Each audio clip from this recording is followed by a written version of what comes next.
नमस्कार साथियों, न्यूडान क्लासेस में आपका स्वागत है। हम आज पढ़ेंगे कार्बोहाइड्रेट के बारे में। ठीक है, हम वाटर कर चुके हैं, प्रोटीन कर चुके हैं। आज अपनी बारी है कार्बोहाइड्रेट के बारे में पढ़ने की। कार्बोहाइड्रेट, ठीक है। तो कार्बोहाइड्रेट हमसे क्या कहना चाहता है, पूछे उससे। कार्बोहाइड्रेट हमसे कहता है कि मैं जो हूं, मेरे अंदर कार्बन प्रेजेंट है, हाइड्रोजन प्रेजेंट है और ऑक्सीजन प्रेजेंट है। कार्बोहाइड्रेट हमसे ये कहता है कि मैं किस किस से मिलकर बना हूं। मैं कार्बन, यह है कार्बन, हाइड्रोजन एवं ऑक्सीजन से मिलकर बनता है। ऑक्सीजन से मिलकर बनता है। ये हमसे ये कहता है कि भाई मेरे अंदर तो कार्बन, हाइड्रोजन और ऑक्सीजन प्रेजेंट है। ठीक है। और पशुओं के खाद्य पदार्थों में कार्बोहाइड्रेट दो रूप में पाया जाता है। हम लोगों ने पहले भी पढ़ा था, मैं याद दिलाऊंगा आपको। क्या याद दिलाऊंगा, देखना अभी, कि पशुओं के खाद्य पदार्थों में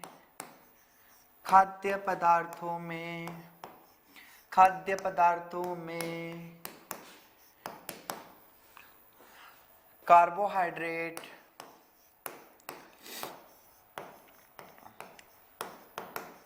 दो प्रकार से पाया जाता है। दो प्रकार से पाया जाता है। तो पहला प्रकार क्या है?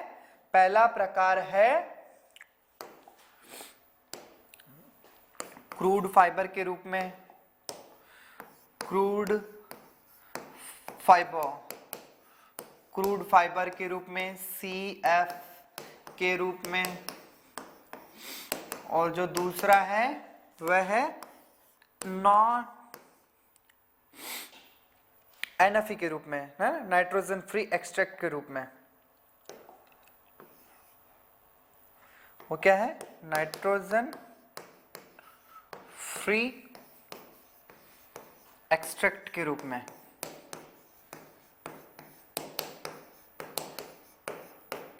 अब भाई क्रूड फाइबर में क्या आते हैं, हमने पढ़ा था, हमने दो तरीके के पढ़े थे कि भाई अगर क्रूड फाइबर के रूप में कौन आएगा। क्रूड फाइबर के रूप में आता है एसिड बेस से अपन जिसको अलग करते हैं। याद है? थोड़ा थोड़ा दिमाग लगाइए। यहाँ पर अपन ने पढ़ा था थोड़ा सा क्रूड प्रोटीन के बारे में पढ़ा था, सॉक्सलेट अपरेटस से जिसको अलग करते हैं। ईथर एक्सट्रैक्ट के बारे में पढ़ा था, सॉरी क्रूड प्रोटीन के बारे में पढ़ा था तो जेल्डोल अपरेटस से अलग किया था। ठीक है, ईथर एक्सट्रैक्ट था तो सॉक्सलेट उसको सेपरेट किया था, है ना, वो प्रॉक्सिमेट प्रिंसिपल्स। तो वैसे ही हमने कहा था कि भाई क्रूड फाइबर है तो उसको एसिड बेस मेथड से अपन निकालते हैं। और NFE का फॉर्मूला भी बताया था। NFE में मैंने बताया था आप लोगों को कैसे निकालते हैं। CP जो होती है, CF जो होती है, ईथर एक्सट्रैक्ट होता है, उन सबको जोड़ के 100 में से घटा देते हैं तो अपने पास क्या आ जाता है? NFE हो जाता है। अब ये क्रूड फाइबर के एग्जाम्पल भी मैंने आपको बताए थे कि सेलुलोज, हेमिसेलुलोज, लिग्निन, ये क्रूड फाइबर के एग्जाम्पल है। यानी जो जल में अघुलनशील है, वह क्या है? क्रूड फाइबर के अंदर आएगी। वो शर्करा किस में आएगी? क्रूड फाइबर के अंदर आएगी। जो जल में घुलनशील होंगे वो किस में आएंगे? नाइट्रोजन फ्री एक्सट्रैक्ट के अंदर आते हैं। तो क्रूड फाइबर यह सेलुलोज, हेमिसेलुलोज व लिग्निन से मिलकर बना होता है जो कि जल में अघुलनशील होते हैं। तो सबसे पहला पॉइंट अपन लेते हैं, क्रूड फाइबर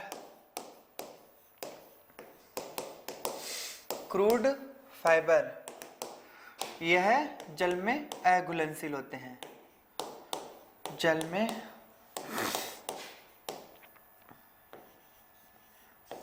अघुलनशील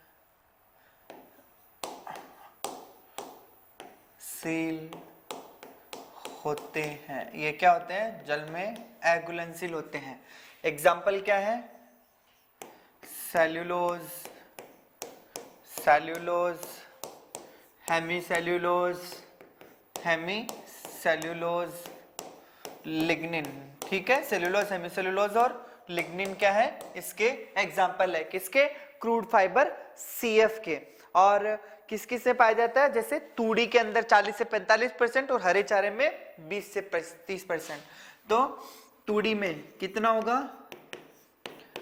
40 से 45% क्या होता है, CF होता है, ठीक है। और इसके अलावा हमने क्या देखा, तूड़ी के अंदर देखा और हरे चारे के अंदर, ठीक है ना, हरे चारे में देखा, हरे चारे में कितना होगा, 20 से 30% क्या होता है, CF होता है। क्या होता है, 20 से 30% क्या होता है, CF होता है। अब इस दूसरा जो है वो है नाइट्रोजन फ्री एक्सट्रैक्ट, ये इसी का पार्ट है ना, क्रूड फाइबर और इसका। तो अपन यहाँ पर वापस से एक लगा देते हैं या फिर इसको ए लिख लेते हैं। दूसरा जो है उसका नाम है नाइट्रोजन फ्री एक्सट्रैक्ट। NFE क्या होते हैं भाई, NFE,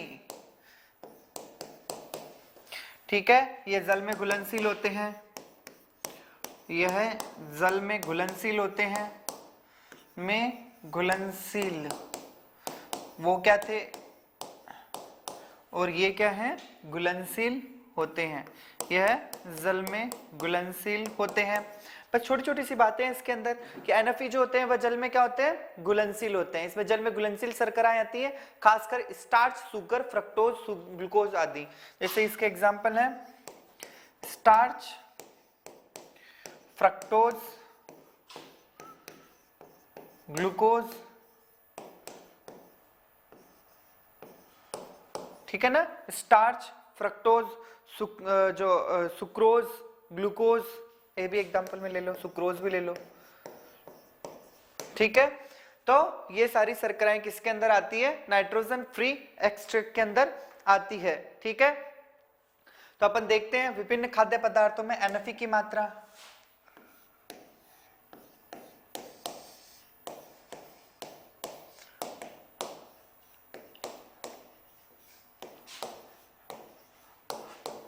खाद्य पदार्थों में NFE कितना होता है, नाइट्रोजन फ्री एक्सट्रैक्ट,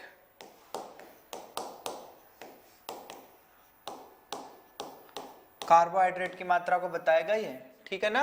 तो विभिन्न खाद्य पदार्थों में NFE की मात्रा, जैसे धान में 60 से 70%, ठीक है, धान में कितना होगा, 60 से 70%, खल में कितना होगा, ठीक है, खल में कितना होगा, खल में होगा ये 30 से 40%, ठीक है, 30 से 40%, हरे चारे में 5 से 20%, हरे चारे में 5 से 20% तक क्या होगा, NFE होगा। ये NFE है, nitrogen free extract, nitrogen free extract होता है, ठीक है। इसके अलावा अपने पास एक और है, साइलेज में 5 से 20% होता है। कभी ये पूछा नहीं गया वैसे, पर बन सकता है अच्छा क्वेश्चन। साइलेज में भी 5 से 20% क्या होता है, NFE होता है। अगर साइलेज का कोई क्वेश्चन आए तो अलग से हटकर अगर कोई क्वेश्चन आए तो हो सकता है कि ये आ जाए, साइलेज में 5 से 20% क्या होता है, NFE होता है। अब अपन देखेंगे कार्बोहाइड्रेट के कार्य।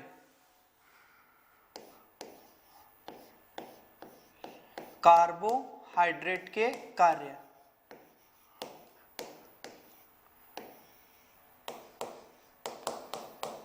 कार्बोहाइड्रेट हमारे शरीर को इंस्टेंट एनर्जी देता है। ग्लूकोज है वो क्या कर रहा है शरीर को, अभी मैं जो भी कुछ काम कर रहा हूँ, लिख रहा हूँ, बोल रहा हूँ, वो सब ग्लूकोज का डाइजेशन, ग्लूकोज का जो दहन हो रहा है उसकी वजह से क्या हो रहा है, मुझे इंस्टेंट एनर्जी मिल रही है। तो कार्बोहाइड्रेट हमारे शरीर में बहुत जरूरी है। तो ये तुरंत ऊर्जा देने वाले खाद्य पदार्थ हैं।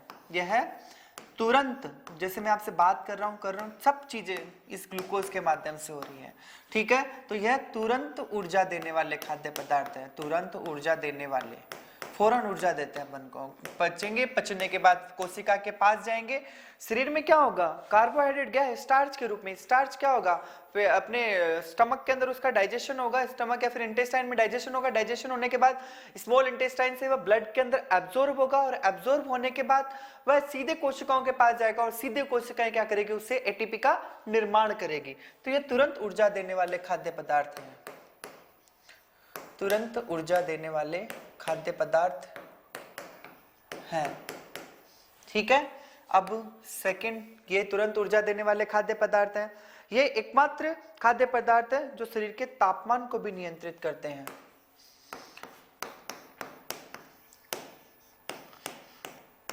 ऑफ कोर्स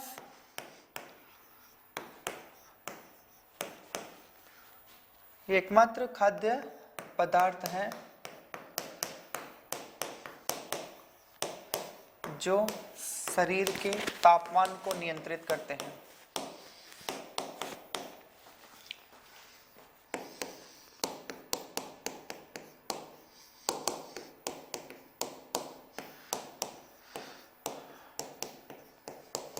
समझिए कैसे? बहुत ज्यादा ठंड लग रही है, ठीक है, बहुत ज्यादा ठंड लग रही है, शरीर में क्या होती है, कंपकंपी छूट जाती है अपने, अभी सर्दी का मौसम भी चल रहा है, तो बहुत ज्यादा क्या होगा कि ठंड लगेगी, कंपकंपी छूटेगी, कंपकंपी छूटेगी तो क्या होगी, शरीर के अंदर ग्लूकोज का दहन होगा, उसकी वजह से ऊर्जा पैदा होगी, और वो ऊर्जा क्या करेगी, अपने शरीर का तापमान बढ़ाती है। तो शरीर के तापमान को नियंत्रित करने के अंदर भी क्या करती है, मदद करती है। 1 ग्राम कार्बोहाइड्रेट के दहन से 4 कैलोरी ऊर्जा प्राप्त होती है। 1 ग्राम कार्बोहाइड्रेट के दहन से, कार्बोहाइड्रेट बोल दो, ग्लूकोज बोल दो, ठीक है ना, तो 1 ग्राम कार्बोहाइड्रेट के दहन से 4 कैलोरी ऊर्जा।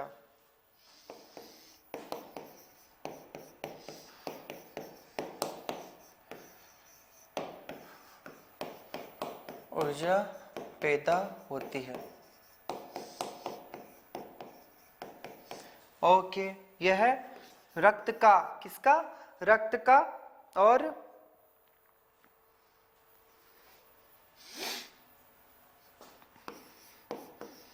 रक्त शर्करा का। रक्त के अंदर, जो ब्लड के अंदर मुख्यतः कौन सी शुगर पाई जाती है, आपसे कोई पूछ ले कि ब्लड में मुख्यतः क्या पाया जाता है, रक्त शर्करा का मुख्य भाग है, ठीक है ना, तो ब्लड में मुख्यतः शर्करा पाई जाती है जो कि इंस्टेंट एनर्जी देती है, ठीक है, और लैक्टोज के रूप में,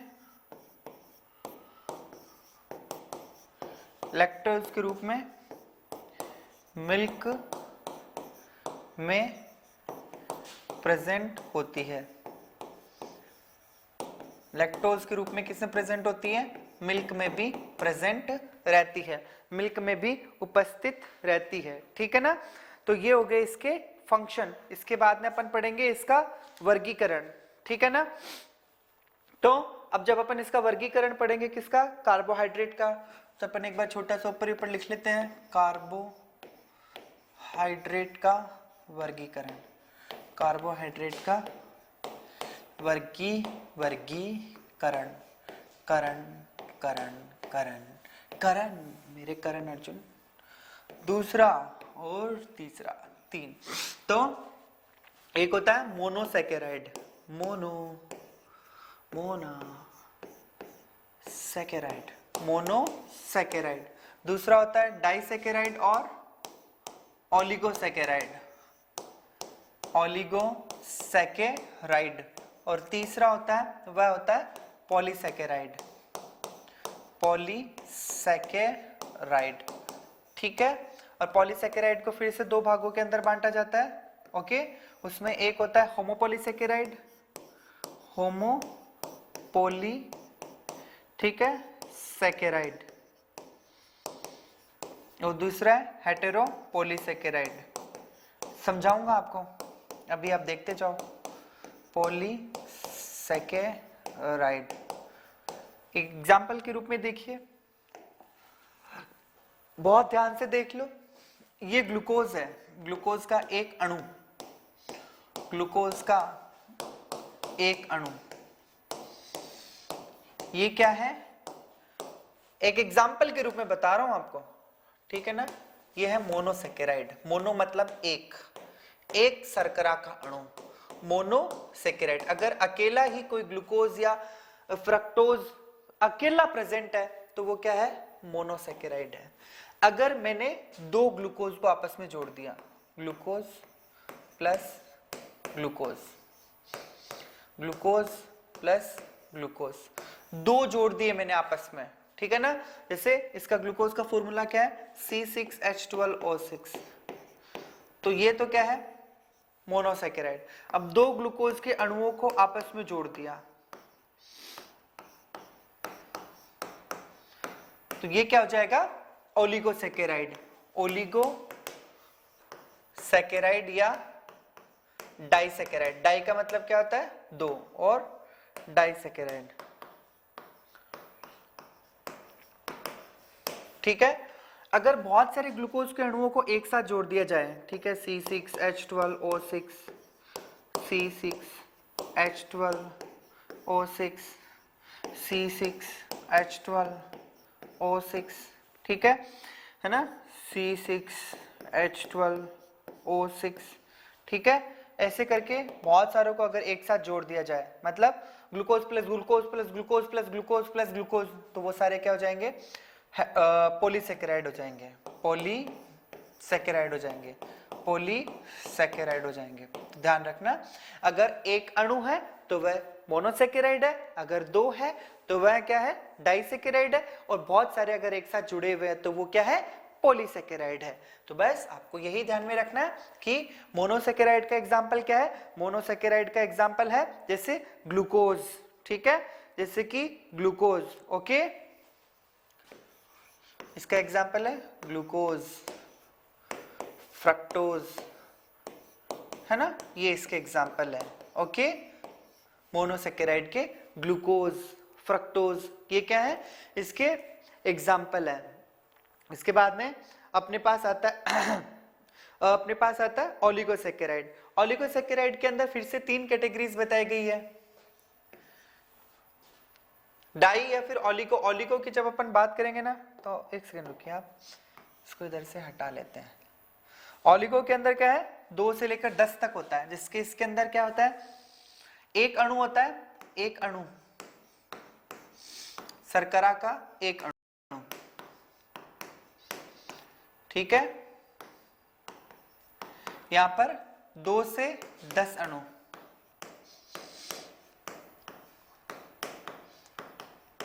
यहां पर 10 से ज्यादा मॉलिक्यूल्स रहते हैं शुगर के। तो इसके अंदर एक आती है डाइसैकेराइड, ठीक है, एक आती है ट्राइसैकेराइड,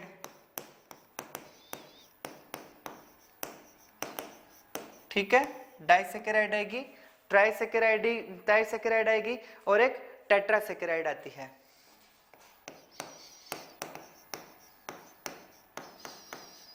एक टेट्रासैकेराइड आती है, ठीक है। तो डाइसैकेराइड का एग्जांपल जैसे गैलेक्टोज हो जाता है, ठीक है ना, सुक्रोज, लैक्टोज, इसके एग्जांपल हो जाएंगे सुक्रोज, ठीक है, लैक्टोज। सुक्रोज और ग्लूकोज और फ्रक्टोज से मिलकर बनता है, लैक्टोज ग्लूकोज गैलेक्टोज से मिलकर बनता है ना। तो ये क्या हो जाएंगे, इसके एग्जांपल हो जाएंगे। एक होता है माल्टोज, लिख लो, ये इसके एग्जांपल है, किसके, डाइसैकेराइड के। ट्राइसैकेराइड का एग्जांपल क्या है, रैफिनोज, इसका एग्जांपल क्या है, रैफिनोज, रैफिनोज, किसका एग्जांपल हो गया, ट्राइसैकेराइड का एग्जांपल हो गया।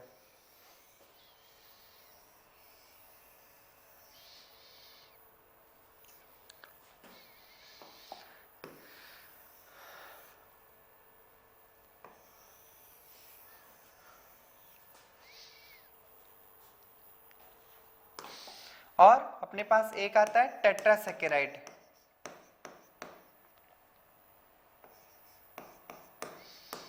एक आता है अपने पास टेट्रासैकेराइड। तो टेट्रासैकेराइड का एग्जांपल क्या होता है, स्टाइकेज।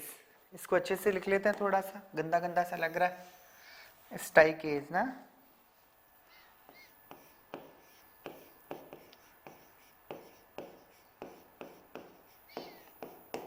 टेट्रासैकेराइड एग्जांपल है स्टाइकेज, ठीक है। अब अपने पास आएंगे कौन से, पॉलीसैकेराइड, है ना। पॉलीसैकेराइड के एग्जांपल क्या क्या होंगे अपने पास। पॉलीसैकेराइड दो तरीके का होता है, ठीक है, पहला एक पॉलीसैकेराइड और दूसरा होमोपॉलीसैकेराइड, होमोपोलीसैकेराइड और दूसरा होगा हेटेरोपोलीसैकेराइड, हेटेरोपोलीसैकेराइड। दो आ गए अपने पास। होमो का मतलब होगा, जैसे मैं आपको एग्जांपल बता रहा हूं, मैंने यहां पर क्या किया, glucose glucose glucose glucose glucose glucose glucose glucose आपस में जोड़ दिए, बहुत सारे 10 से ज्यादा ग्लूकोज आपस में जोड़ दिए, तो एक ही जैसे अणु बार बार जोड़े, तो वो क्या है, होमोपोलीसैकेराइड है। अगर मैं glucose galactose glucose galactose glucose galactose glucose galactose या फिर glucose fructose glucose fructose glucose fructose इस तरीके से बार बार जोड़ता जाऊं, है ना, तो वो क्या हो जाएगा, हेटेरोपोलीसैकेराइड हो जाएगा। वह क्या हो जाएगा, हेटेरोपोलीसैकेराइड हो जाएगा। ठीक है ना, ओके। तो अभी अगर मैं होमोपोलीसैकेराइड अगर कर रहा हूं, तो होमोपोलीसैकेराइड में एग्जांपल है स्टार्च और ग्लाइकोजन। इसके एग्जांपल है स्टार्च और ग्लाइकोजन, स्टार्च और ग्लाइकोजन इसके एग्जांपल है। और हेटेरोपोलीसैकेराइड के एग्जांपल है हेमीसेल्यूलोज, सेल्यूलोज और लिग्निन। क्या क्या है, हेमीसेल्यूलोज,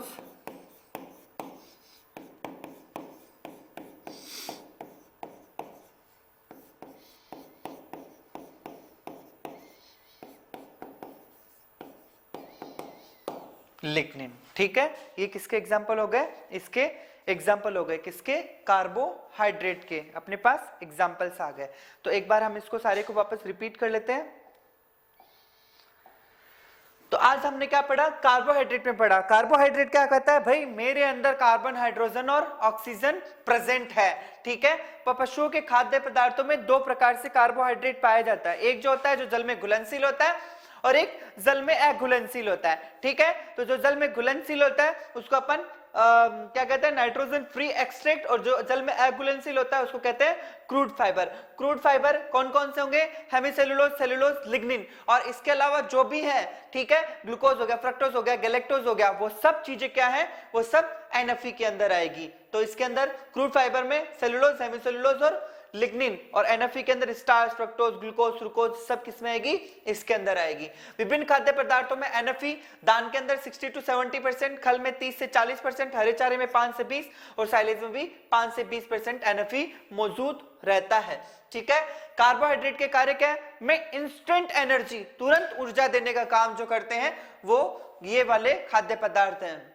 यह एकमात्र खाद्य पदार्थ है जो शरीर के तापमान को भी नियंत्रित करते हैं, उसको भी क्या करते हैं, बैलेंस करते हैं। एक ग्राम कार्बोहाइड्रेट के दहन से 4 कैलोरी ऊर्जा पैदा होती है। रक्त शर्करा में मुख्यतः यही प्रेजेंट, कार्बोहाइड्रेट ही प्रेजेंट रहता है, और लैक्टोज के रूप में मिल्क के में भी प्रेजेंट रहते हैं।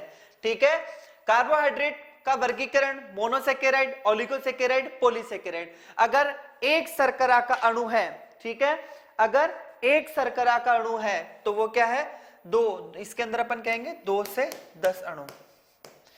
अगर एक शर्करा का अणु है तो वो क्या है, मोनोसैकेराइड। अगर 2 से 10 शर्करा के अणु जुड़कर एक चेन बना रहे हैं, 2 से 10 शर्करा के अणु, ठीक है, अगर जुड़कर, जैसे मैं आपको बताता हूं, आगे देखते हैं, अगर ये एक है तो ये क्या है, मोनोसैकेराइड, मोनोसैकेराइड। ठीक है, अगर 2 है, 3 है, 4 है, ठीक है, 5 है, 10, 6 है, 7 है, 8 है, 9 है, 10 है, तो 2 से 10 कितने, 2 से 10 शर्करा के अणु अगर जुड़ रहे हैं आपस में, तो वो जो श्रृंखला बनती है, वो जो चेन बनती है, उसको हम क्या कहते हैं, ओलिगोसैकेराइड। क्या बोलते हैं, ओलिगोसैकेराइड, ओलिगोसैकेराइड बोलते हैं उसको। ठीक है, और अगर बहुत सारे अणु आपस में जुड़ जाए, 10 से भी ज्यादा, देखो जुड़ते जा रहे हैं, जुड़ते जा रहे हैं, जुड़ते जा रहे हैं, जुड़ते जा रहे हैं, ठीक है ना, बहुत सारे अणु अगर आपस में जुड़ जाए, कितने हो गए, ठीक है ना, अगर जुड़, तो ये क्या है, ये है, ये क्या कहलाता है, पॉलीसैकेराइड, पॉलीसैकेराइड, पॉलीसैकेराइड। पॉलीसैकेराइड फिर से दो तरीके के होते हैं, होमोपॉलीसैकेराइड, अगर सारे अणु एक जैसे हैं तो वो क्या है, होमोपॉलीसैकेराइड। ठीक है, और अगर जैसे मान लो ये ग्लूकोज हो गया, ये गैलेक्टोज, ये ग्लूकोज गैलेक्टोज ग्लूकोज है ना, तो अलग अलग है तो वो क्या है, हेटेरोपॉलीसेकेराइड है। वो क्या है, हेटेरोपॉलीसेकेराइड है। बस इतनी सी बात है। एग्जाम्पल आप लोग देख लें, इसका एग्जाम्पल आप लोग देख लेंगे, भी ग्लूकोज है, फ्रक्टोज है, इसका और इसमें डाइसेकेराइड में सुक्रोज, लैक्टोज, माल्टोज और ओलिगोसेकेराइड में ट्राइसेकेराइड रेफिनोज है ना, ठीक है। और टेट्रासेकेराइड के अंदर है स्टाइकेज, क्या है,